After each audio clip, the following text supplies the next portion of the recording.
BBOR Black Box Online Radio, coming to you from West Virginia. BlackBoxNed88 on Instagram for the bonus podcast. And just a quick reminder, every Monday is Zodiac Mondays. Wednesday is an Ask Me Anything. That's an AMA, so please drop your questions below for things that you would like discussed here on the show. And Friday is an Anything Goes. Any subject is fair game, mostly talking about true crime, serial killers, the Zodiac Killer, but any subject is welcome. All right, so please share some ideas in the comment section about what you would like to hear about on this channel, and let's get started. This episode of Black Box Online Radio is brought to you by McFarland Books, a great place to explore the true crime world and to learn more about the human experience. Their titles cover subjects ranging from the stories of law enforcement to the unsolved crimes of South Florida. Please visit McFarlandBooks.com for more. Okay, hello everybody. Welcome to the show, and once again, a big thank you to McFarland Books for their sponsorship, and please look out for a future book discussion on this channel with one of their titles about the Flat Tire Murders, Unsolved Crimes of a South Florida Serial Killer by Michael P. Burns. And if you haven't hit the like button and subscribed yet, so you can follow along with all of these true crime discussions, now's a great time to do so. But today is Friday, and it is Christmas Eve. But on Fridays, we have the Anything Goes segment where any subject is fair game. So why don't we talk about something a little bit more Christmassy? Now, back in October, I did an episode on what is the best horror movie. It was for Halloween, talking about some of those. So I thought that we could talk about Christmas movies. And I've been watching some of them recently. First, I need to give the disclaimer. I love bad horror movies. I love bad thrillers. I love bad action movies. Not high-budget bad action movies. Low-budget bad action movies. And last night, I was watching Christmas Twister with Casper Van Dien. And, oh, that one's bad. That one's bad. But it is Christmas. And it is a thriller.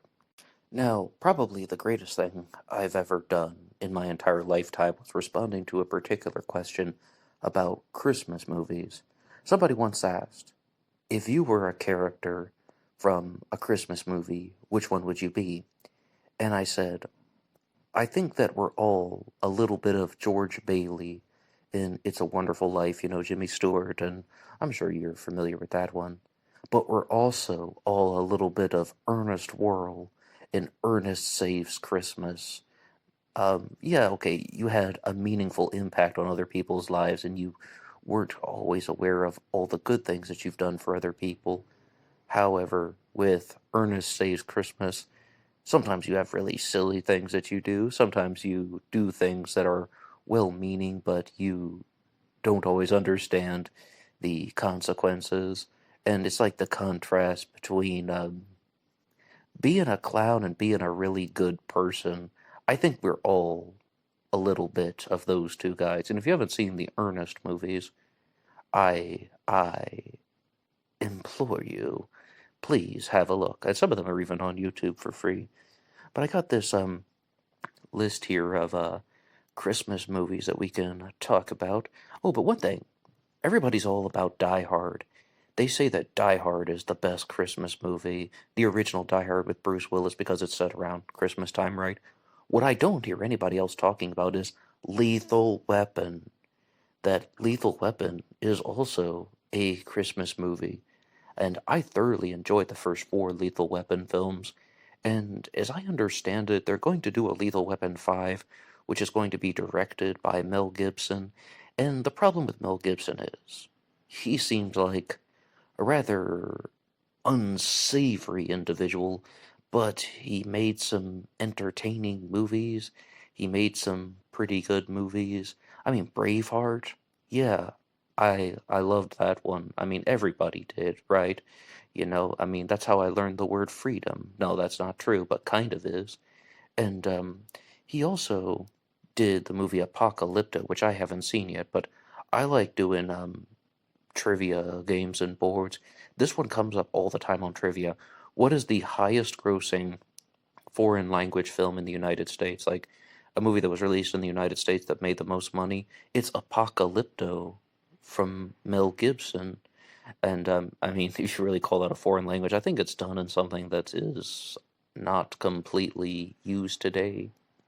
But I remember back in 2000, I don't know, 9, 10, or 11 or something, I was with my cousin, and we were watching the movie Edge of Darkness, and he was, talking to me about, Mel Gibson and such, and I was just remembering that was a time when Mel Gibson was still caught up with so many scandals. He had said certain insulting things to certain minorities, and he has been viewed as all kinds of in all kinds of nasty ways. And I was really thinking this movie Edge of Darkness could have been really good, but his presence in it kind of soured it for a lot of people. But anyway, I mean, people can always weigh in the comments section. Lethal Weapon, Christmas movie, I love it. As far as Die Hard goes, I don't mean to knock that. I saw the original Die Hard when I was in the 8th grade, and yes, it's set around Christmas time. Should it be a Christmas movie? Yes, absolutely.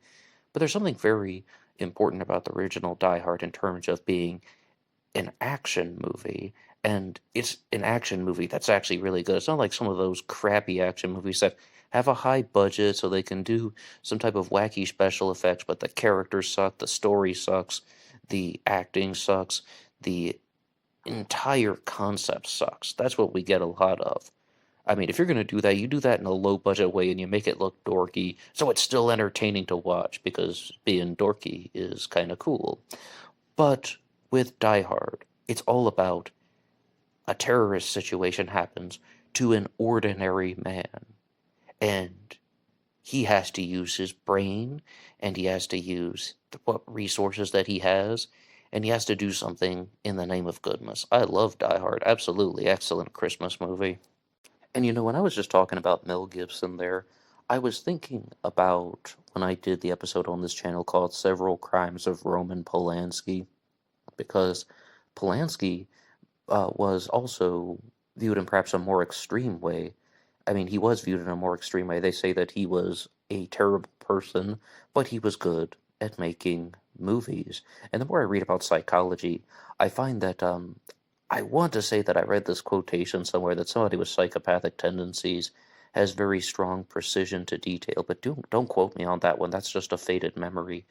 And with Roman Polanski as a director, I just heard the story that was told by the actress Kim Cattrall that he was staying up till 10 p.m. at night. He's in his 70s, and he was telling people that, hey, the closet on the movie set isn't right. No, this is the way that this character would have their closet. And he's rearranging items in a closet that isn't even going to be on screen. The actor or the actress is going to look at it. He's like, this is the way that it needs to look, so it gets them in mind. Extreme precision to detail. But yes, Roman Polanski did commit more than one crime, and you can hear about that in my episode, Several Crimes of Roman Polanski, here on this channel. The reason I brought it up is that was perhaps the first time that I used this website, townandcountrymag.com, Town and Country Magazine, and they have a list of Christmas movies. So this is their second appearance on this channel. They seem to be good at pulling out movies and such, and they have A Christmas Story at the top of the list. I absolutely love A Christmas Story. I absolutely love Gene Shepard, but I love A Christmas Story for a different reason, and it's because in my family we had a copy of the sequel to A Christmas Story. Have you ever seen this? It's called Ollie Hop Noodle's Haven of Bliss. It's with the same characters. Little Ralphie grows up and he's 14 years old and he gets his first job, and I've seen that movie so many times. But yeah, I love A Christmas Story. I would watch it on TBS every so often, and not really till I was in high school because other people were talking about it. I knew that TBS did this marathon every year where they would do 24 hours of A Christmas Story, and I think it's really become a classic for a certain generation. They also have the Santa Claus from 1994. Yeah, I've seen the Santa Claus. I've seen the Santa Claus 2, but I've not seen the third one yet. It didn't look very good, to be honest. I mean, the Santa Claus 3 is, I know he's going to have, Santa Claus is going to have some type of war with Jack Frost. That just seems really lame, to be honest. But it was years before I figured out this movie that it's called The Santa Claus, but clause is spelled Clause, like a clause on a contract. I had even seen the movie and I didn't comprehend that. I was like, oh, it's the Santa has a clause in his contract, and in the second movie, the clause is in even finer print. Those are entertaining. I mean, those are perhaps a little bit comedic. And I think that Tim Allen, the lead actor in that, really has, well, that's just the category that you have to put him in. His comedy is very brash. It's not very subtle. Like if you ever watched the show Home Improvement growing up, or you saw some of his other movies, yeah, all right, it's not the smartest comedy. A lot of the jokes are literal, or you're just laughing at this buffoonish guy doing silly things, and it's entertaining. It's entertaining. It's just not this type of life-changing magic that you have to experience and so on. Oh, they have one, Rudolph the Red-Nosed Reindeer from 1964. Absolutely yes. Absolutely yes. You know, when I was growing up though, on I saw this one biography of about Santa Claus that was done in a similar way. It wasn't centered on Rudolph, and I was just watching it on the TV, and I was saying, this is a badass animated film. I mean, the Rudolph we're talking about with the stop motion animation, but I saw where there was a biography of Santa Claus. It's about this boy named Claus who is going to well, become Santa more or less. And I don't really have too many memories from it other than it was really good. And he goes in through the chimney because the door's locked, and he sees the stockings hung by the fireplace so that they can dry. So he wants to give the kids something extra, and then he puts candy in the stockings, and that it was just an explanation for why we have the traditions the way we do. But oh, the next one they have on the list is National Lampoon's Christmas Vacation. I have never seen that. All of those movies are on my list except for Vegas Vacation, and for some reason Vegas Vacation doesn't have the National Lampoon's title on it. But there's Vacation, National Lampoon's Vacation, and then Christmas Vacation. Is there what's the other one? Is it called European Vacation? I know that Chevy Chase did four of those, and again, I think the piece of trivia about that series is that different actors play his children every single time. And I didn't catch this. I've seen Vegas Vacation maybe 25 times because, we had it on VHS as kids. And kids like to watch the same movie over and over again. But I think he even says in Vegas Vacation, I can barely recognize my kids anymore. But that is on my list, as well as, believe it or not, National Lampoon's Senior Trip. I heard it was one of the worst movies of all time, but I still want to see it because it was just something that was promoted when I was a kid. I have this mental list of movies where I want to just watch things that I have a personal connection to. And over on Drew Beeson's channel, I was talking about the movie Prison of Secrets a couple of days ago, just writing it in the comments section. I saw like 10 minutes of it on television once. I wanted to know more. I wanted to know how it was going to end. So things like that. I mean, would only have significance to me. Oh, here's one. Dr. Seuss's How the Grinch Stole Christmas and the Grinch from, it says 2000, but they have a photo of Jim Carrey as the Grinch. I guess both of them are tied. The the animated Grinch and Jim Carrey's from 2000. Did he really do that in 2000? I thought that came out much later than 2000, like at least 3 or 4 years later. But they say 2000. All right, so the thing about Jim Carrey in The Grinch is that when he was wearing that full body suit and makeup. Now, this is just a story that somebody told me. I haven't Googled it because I'm afraid it's false. That's another quote from Jackie Martling. I use that one a lot on this channel.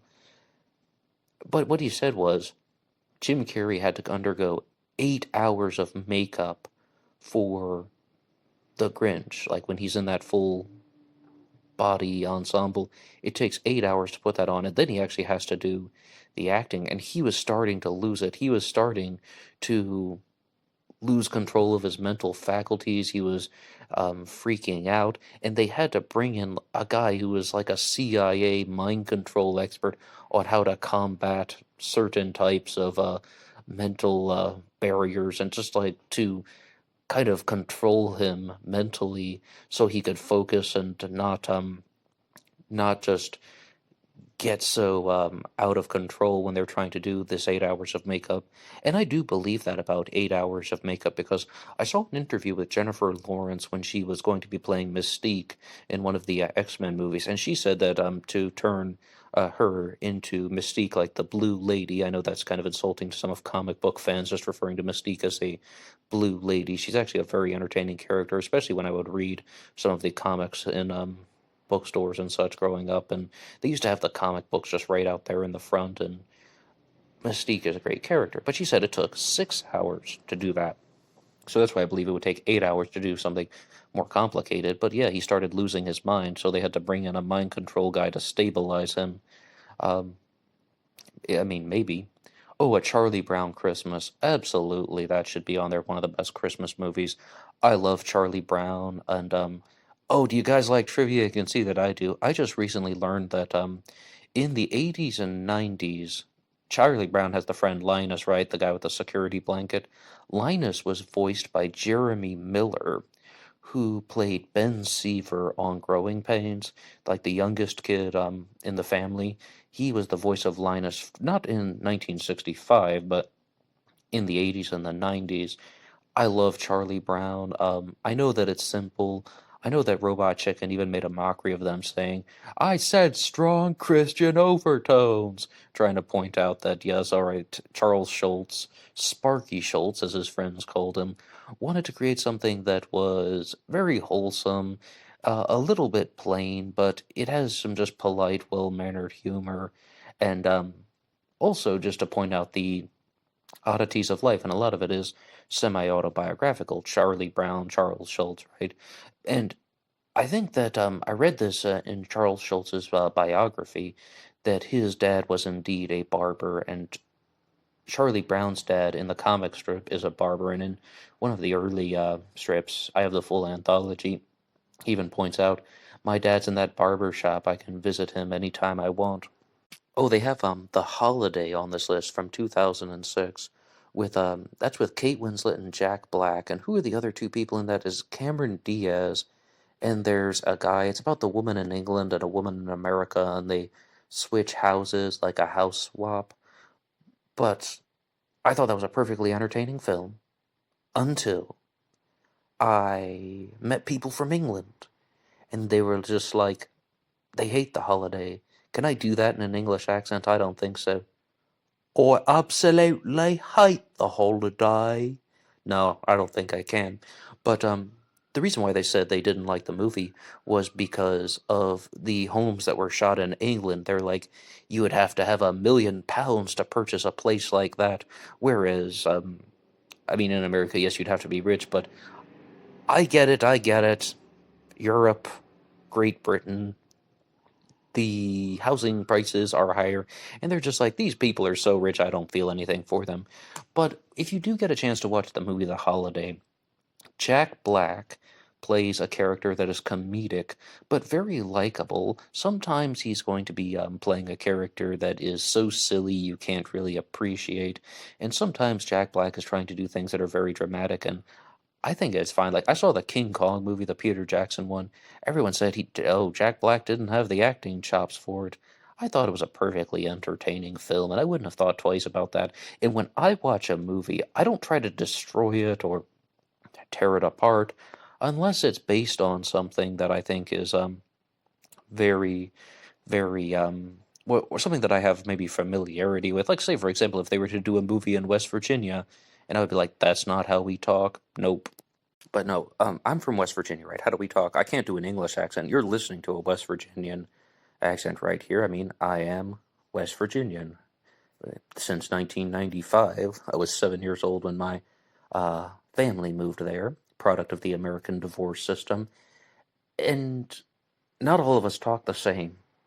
I was so embarrassed once that I was watching this documentary that was set in West Virginia, and I had to turn on the subtitles because I couldn't understand the people. And I'm like, no, we're brothers, right? We're sisters, right? Down, down, down, on down, down, boom, about a big star, and I was blue, down, blue, down, doors, and then I raised up my dude. I had to turn on the subtitles, and I was just like, I wish I could understand you, but I can't. Okay, not all of us talk the same, and I'm sure it's the same in England and in Canada. Canada, absolutely. Like, it wasn't until I was an adult that I learned that you got the Canadian province, Quebec, right? Which is French. I mean, it's not even bilingual. The only bilingual province in Canada is New Brunswick, right? That is like officially bilingual. Quebec's official language is French. And I just thought, oh, well, everybody knows French and English, right? No. People who live in the countryside, especially in the far north, they don't speak English fluently. I mean, not every single person speaks English fluently. And, I met someone from Quebec who had grown up in the countryside, and he said that he had to work very hard at learning English. He just didn't learn it in school. So, by the way, I hope to do a French language true crime talk radio for you guys in the next coming days because, I did French in high school. I'm gonna try. Oh, by the way, the next movie they have on their list is Home Alone. Absolutely, that's a brilliant Christmas movie. Home Alone 1 and Home Alone 2. I like to think of about them, I don't even think about them as the titles. I think about them as what Kevin McAllister called his plan of attack. If you haven't seen Home Alone, it's about this guy who gets left at home alone. In the first movie, his family is going to France. In the second movie, they're going to Florida. But people are trying to break in to his house, and he has a defense plan called simply Battle Plan. I was trying to say that without giving away the word plan. I was like, what's a synonym for plan? How about defense plan? Okay, epic fail. But yes, the first movie, I think of it as the Battle Plan movie. And in the second movie, when he's in New York, he calls it Operation Ho Ho Ho. But you gotta wonder, what is life like for a child actor? Because Macaulay Culkin, of course, played Kevin McAllister in those two films. He also did Richie Rich. I think he did The Page Master, right? I mean, I saw the movie The Page Master as a kid. I didn't think that was Macaulay Culkin, but I think I read something recently that that was him too. I mean, he did movies. Oh, The Good Son. I mean, one of the creepiest films ever, even though I haven't seen it in its entirety. That's the one he did with Elijah Wood. That's not a likable film, however. But what is it like being a child actor? And not only are you in movies, but to that level of stardom, like to that level of attention and that you're getting just as a 7 year old or an 8, 9, 10 year old, because lots of people grow up in the movie business.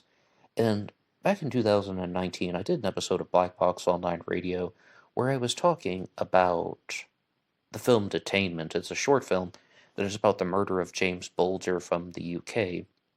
And there are these scenes where two of the murderers are just freaking out. And yes, James Bulger was murdered by two children. There were these two 10-year-old boys that murdered him. James Bulger was just an infant at the time. Their names were Robert Thompson and John Venables. And in the film Detainment, they're being interrogated, and one of them is just absolutely freaking out. And in one follow-up discussion on a British talk show, they were asking, is this even going to traumatize children to play these dramatic roles?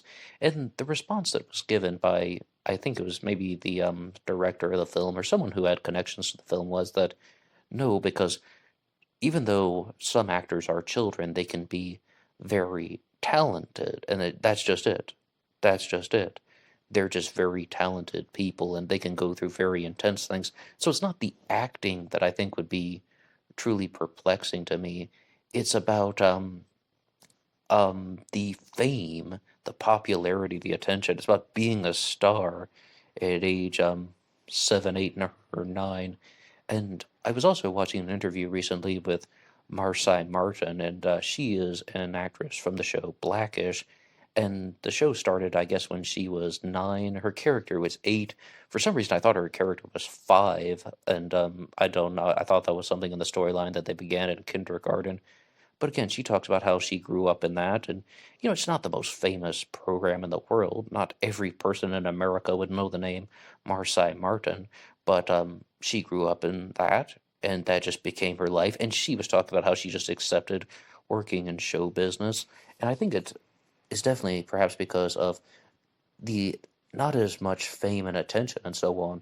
Marsai Martin, if you want trivia, she actually went on to get the Guinness World Record for being the youngest executive producer ever at the age of 14 for the movie Little, which came out a couple years ago. See, again, like I said, personal connections. Of course, you want to see something like that. Okay, but Macaulay Culkin, right? I mean, think about everything I said about him. How about a guy named Michael Jackson? He talked about this very clearly, that he didn't have a childhood because he had to grow up in show business. And I don't think it's simply being a performer. I think it's the fame that gets to some people. And Michael Jackson had issues, understatement of the millennium. And of course, the next one they have here on this list is It's a Wonderful Life. Yeah, absolutely great movie. I mean, one of the best ever made, right? But the next one they have is Scrooged from 1988 with Bill Murray. I almost said Bill Marley because I was thinking of, Scrooge and Marley. No, this would be with Bill Murray. I've tried to watch this movie at least 3 times. I just couldn't get into it. It was always on the television as a kid. Scrooged. I just couldn't get into it. But the next one is Miracle on 34th Street from 1947 and 94. Now, Miracle on 34th Street from 1947, the era, has a very different ending. We used to have the VHS of the 1994 version, and oh, who is it? It's David. No, it's Richard Attenborough who plays Santa Claus, Kris Kringle. That's a very entertaining film, but they really revamped the ending in a way that was talking more about belief and fantasy and or mysticism rather than fantasy, about how like blending in the states of being and the dream world versus the real world. And I mean, I absolutely loved it. I thought that Attenborough was an excellent Santa Claus, but it's yeah, good times. Okay, and Love Actually is on next on the list, and again, I love the movie until I met people from England who said the same thing about it, that they thought that the people who are depicted in Love Actually own properties that mean that are very expensive. These people are so rich, why should we care about them? But here's one that is also British, and to a certain extent, that I think everybody would love, and that is The Muppet Christmas Carol with Michael Caine as Ebenezer Scrooge. And he's British, right? But of course, some people like Kermit the Frog or not, and yeah, I loved the Muppet Christmas Carol. I thought it was such a brilliant way of telling the story. As far as versions of the Christmas Carol go, there is the one with George C. Scott that was done in the 1980s. I think that that is a cinematic masterpiece. There is also a version that I have not seen yet that is like on my bucket list of movies to watch, and that is with Patrick Stewart. Because I remember walking up and down the video store and as a kid, and I saw that, oh, Patrick Stewart did A Christmas Carol, and I just didn't really picture him as Ebenezer Scrooge, but I was talking about that with somebody back in college, and they said that Patrick Stewart did this one-man show of A Christmas Carol, and it was really good, so they turned it into a cinematic version. I know nothing about it, haven't seen it, but it's on my bucket list to watch the Patrick Stewart version of A Christmas Carol. And they did an animated one, I think, several years ago with Jim Carrey, and I'd still love to watch that. But yeah, some bucket list stuff. The Nightmare Before Christmas is the next one. That is both Christmas and Halloween. I love the music. I listen to the songs all the time, particularly Jack's Lament. Everybody talks about the song, This is Halloween, this is Halloween. No, I'm not going to sing anything from Jack's Lament because I don't want to ruin that song for anybody, but that is the song that, truly stands out to me. Oh, the next one they have is The Family Stone from 2005. I guess that's a good movie. I mean, it's not a life-changing movie. It's with Sarah Jessica Parker and Luke Wilson and Craig T. Nelson. Is Diane Keaton the mother in that one? I mean, it's an entertaining film. It's just about conflicts that people encounter when they are bringing somebody home for the holidays and all of the social issues and taboos that society has inflicted upon us, and they are just like trying to navigate the gray area of life, but more or less it's just a mediocre movie. Okay, did I say that out loud? Yeah, I mean it's not really that good. It's a mediocre film. Oh, but here's one that is not mediocre. Bad Santa from 2003 with Billy Bob Thornton, and Heather Graham plays the girlfriend in that. No, Lauren Graham. I knew I was gonna mix it up. It's not Heather Graham. Lauren Graham plays the girlfriend in that one. I always say the wrong name when I don't mean to do that. Heather Graham and Lauren Graham. It's Lauren Graham plays the girlfriend. And that actually briefly features the guy Samir from Office Space. I don't know his real name, but he's in that one. Absolutely loved it. I mean, it's an entertaining comedy. It's it's very brash, and maybe you don't get all of the psychological elements, but I think that that movie was made at a time when there were a lot of people that were just very frustrated with life, in my age demographic anyway, and they wanted a movie about Christmas that really highlighted the frustrations of life, but also showing someone who was rather badass about it in the whole um, apathetic to the universe kind of way, and that's what you got with Bad Santa. I didn't see Bad Santa 2 yet. I heard it was terrible, but I still want to see it. Oh, the next one on their list is Meet Me in St. Louis. Now, Meet Me in St. Louis covers a lot of different seasons. I actually think that their version of Halloween is maybe more memorable than the Christmas one. I don't remember anything about their Christmas version, but somebody wanted to show me that movie purely because the scenes in Halloween are depicting the rough-natured version of Halloween that was done back in the 30s and the 40s. For example, I mean, people are going around breaking stuff, and Halloween is actually a very rough time. It really isn't the whole pleasant trick or treat thing. And I saw this in a Halloween documentary once. I think it was the one from the History Channel. They actually said that It's the Great Pumpkin, Charlie Brown, really altered the thinking and the perception of American children when it comes to Halloween, about how it's something very gentle, and they're just going to houses politely asking for tricks and treats and such, and or it's just very polite. My brother's waiting in a pumpkin patch. Can I have an extra piece of candy for him? And it's not about going around breaking windows and such. And but if you do want to see a very confrontational type of Halloween, there's the movie Meet Me in St. Louis.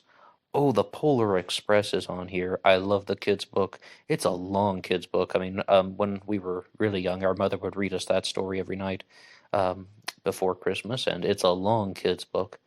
I love the story, love the kids' book. I saw the movie, and I believe it's Tom Hanks plays the conductor in that one, but I was really sleepy when I was watching that one.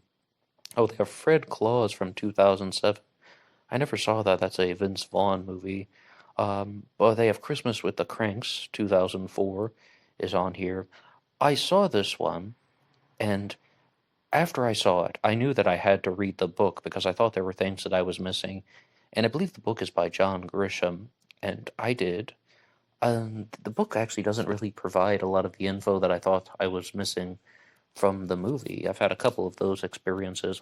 Also, when I read the book No Country for Old Men, after watching the movie, I thought I was going to get a whole bunch of greater understandings, and I really did not. But yes, Christmas with the Cranks with Jamie Lee Curtis and another Tim Allen film. There's some weird things in there that I just thought were unnecessary, that were not that entertaining, and they're trying to be funny, but I even said out loud during that film, this is a weird movie, and I don't think it was that well received by the critics, but it did introduce me to the actress Julie Gonzalo, who is originally from Argentina, but she plays the daughter in that film, and she actually went on to do several movies on the Hallmark Channel. And I said, I think in a previous episode, maybe it was on the Instagram Journal, that sometimes you want to watch a movie that is like the Hallmark Channel. And there are people out there who watch them all. Because after I watched a different Julie Gonzalo film called Falling for Vermont, I went to read some reviews online. I mean, we all do this, right? You watch a movie, then you want to see what other people say about it. And I found these forum communities about how people just follow every single Hallmark film and they know them all inside and out. And they're all like, Falling for Vermont, this is the same storyline as A Christmas to Remember. So I guess that could be another well recommended Christmas film. A Christmas to Remember does come up in my suggestions a lot, but I haven't seen it. As far as similar style movies, there is one that I'm going to be watching tonight called Christmas Takes Flight. It's not Hallmark, but done by CBS. Now, I mean, I just wanted to do something to get into the holiday spirit. I really couldn't get all Christmassy this year. But I found that CBS was putting out a movie called A Christmas Proposal, very similar to a Hallmark film. Maybe it had just a little bit more edge to it, and it's not like completely adorable all the time. And so I watched that one, and it turned out it was actually a much better film than I thought it was going to be. The first thing I look for with a movie is, am I able to focus on it? And there's some movies, where like I'm playing around on my phone, or I'm just like, thinking about something else, and you can follow along with the story more or less, but I like to find a film where I'm completely pulled in. I don't miss a beat. I don't miss a single thing that's happening. Like the way I say it's like your brain is like connected with a laser beam to the movie. And I really found that A Christmas Proposal was able to do that. Like I'm completely focused on it. And I think that there's a reason for that. I think that's done in a very simple way. And it's a storyline that is very easy to follow. The film is very colorful. So that one was a success with me. And then CBS put out another movie this year called Christmas Takes Flight or something similar to that. But if you do want to watch a Hallmark movie with the actress Julie Gonzalo that is not Christmassy, but one that I thought was better than Falling for Vermont, they did Pumpkin Pie Wars. That is one that I saw also on YouTube for free. And again, it's just not completely in the adorable mode, but I don't know, some people eat pumpkin pie at Christmas, I suppose. Oh, here's one, Harry Potter and the Sorcerer's Stone. Yeah, there's a Christmas scene in there. I love the Harry Potter films, but I have a confession. I never saw the final one. You want to talk about bucket list stuff? Oh, the next movie here is Jingle All the Way, and that's with Arnold Schwarzenegger and Sinbad, and they're both trying to fight over a Turbo Man action figure. I want a Turbo Man. I want one in real life. They were selling those as kids, and I was like, I want a Turbo Man because I saw the movie Jingle All the Way in theaters. And I just noticed on Tubi yesterday that they have a sequel, Jingle All the Way 2. Um, I might watch that, but Christmas is right around the corner. It's going to be a long day. The next one is Eloise at Christmas Time. Not only do I not know this one, I have no idea, and I have never heard of this one before. Back when I was in high school, there was this news report that came out, like, when I would go to first period in the 11th grade, like junior year of high school, they had this morning announcement system where it was done on the TV, but before the morning announcements would come on, we would listen to CNN. We would watch CNN for some reason. They thought that was good for kids. brainwashing by the deep state and the shadow government, perhaps. But one time they did this huge promo for Eloise. They're talking about, oh, the iconic children's character, Eloise. And we were just all looking around the room, and nobody in the classroom had any idea who Eloise was. And I think that that is quite the same. Oh, the next one on the list is Prancer from 1989. I haven't seen that. We were about to watch that as a family once, and then we changed our minds at the last minute. Prancer, but it looks like it's going to be a really good one. And the next one is Mickey's Once Upon a Christmas. Oh my gosh, I love Mickey Mouse.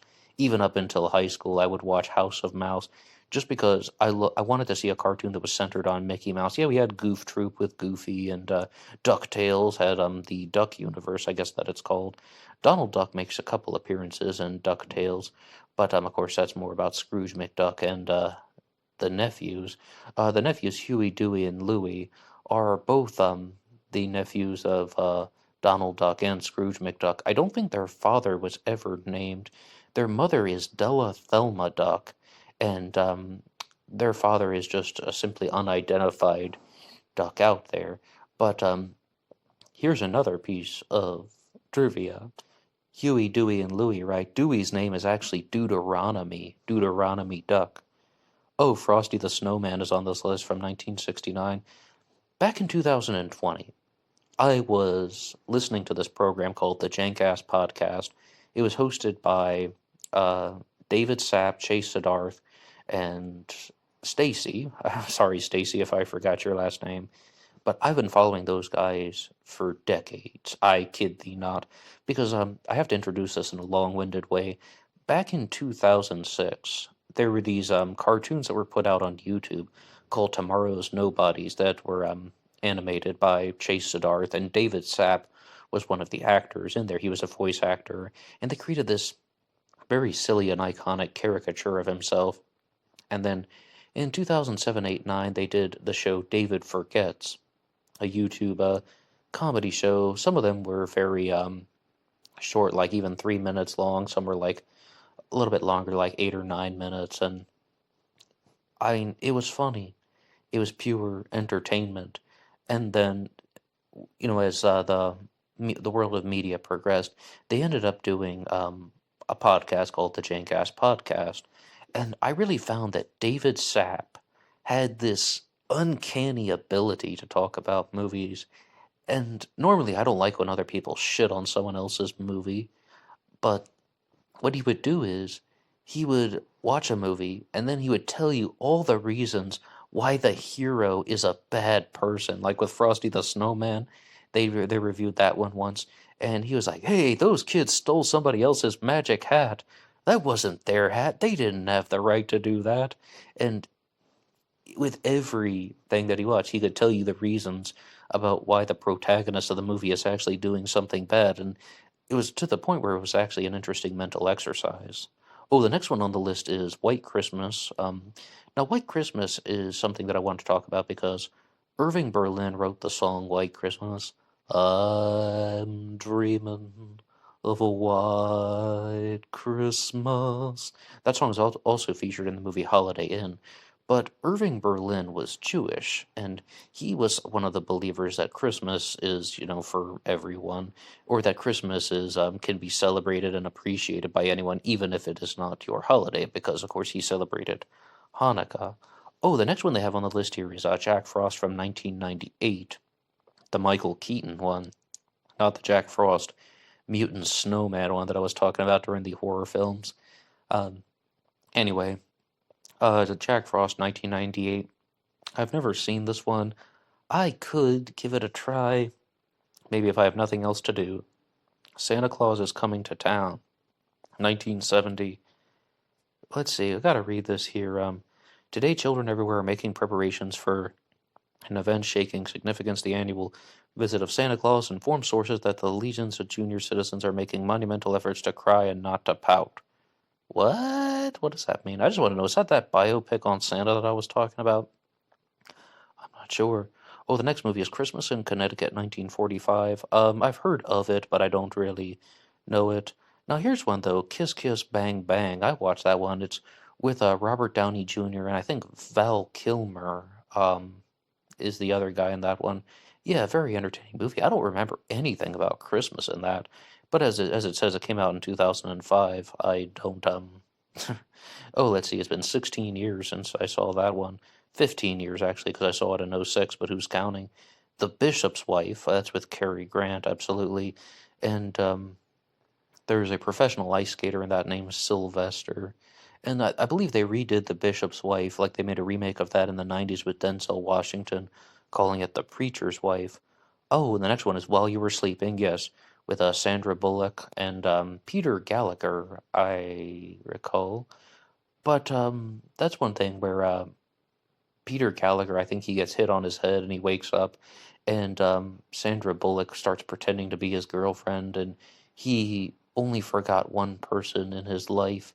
However, I that was a movie that I saw as a teenager, and I was just so overwhelmed with emotion about something. Like, it's not connected to the movie. I just had to leave the room for 30 minutes, and I grabbed my spiral notebook, and I had to write down some ideas for a story that I had, and I was just trying to compose something just because I couldn't wait. I was like, you have an idea that comes to mind, you just have to go write it down. Yeah. Okay, the next one is Holiday Affair from 1949. I know nothing about that film. Oh, and then they have Klaus from 2019. I watched that one just last night. It was a family thing we did on the group call because of still dealing with the pandemic. But that's another very entertaining movie, a feel-good animated film, and it's all about the origins of Christmas. The next one is The Shop Around the Corner. Never heard of it. Four Christmases. Heard of it. Never saw it. And oh, that's the end of the list. All right. Thank you so much to townandcountrymag.com for this list of Christmas movies. And you guys can weigh in on anything that you want to see. If you want to talk about bad action Christmas thrillers like Christmas Twister, I really don't mean to be hard on them, but that movie was so low budget when you watch the opening credits. It wasn't even Christmas Twister that was written out there. It was Chris Tam's Twister. Chris Tam's. Nobody even corrected the spelling, but I mean that could have it anyway. I don't want to be hard on them, but just that goes to show you that's how low budget. But yeah, when I said it featured Casper Van Dien, he was the guy from the original Starship Troopers. He also did Tarzan and the Lost City. I've seen the original Starship Troopers multiple times. Loved that movie. But I've not seen Tarzan and the Lost City yet, but that is on my movie watching bucket list. And I was just, seeing somebody familiar in Christmas Twister. And what do you guys like? Oh yeah, Gremlins is a Christmas movie. I haven't seen all of it, but I saw some of it when I was standing around in a Best Buy or something like that, watching Gremlins on the TV as a kid. Believe it or not, you can learn things. I saw Back to the Future 3 doing that, and I didn't understand what the flip was going on, but I remembered all that because Back to the Future 3, it's like set in the Wild West, and there was this train, and there's this flying hoverboard, and I was like, what? Kind of a similar experience with Gremlins. All right, well, what Christmas movies do you like? And please weigh in the comment section down below. Anybody can write the show at BlackBoxOnlineRadio at AOL.com. You can also get me on Facebook. My personal Facebook is in the description box. And please look out for some future true crime episodes coming out real soon. There should be a bonus episode on Sunday, and then Zodiac Mondays and anything else in the true crime world will be coming out. All right, well, that's all for me now. I will see you on Instagram for the bonus podcast. Until next time.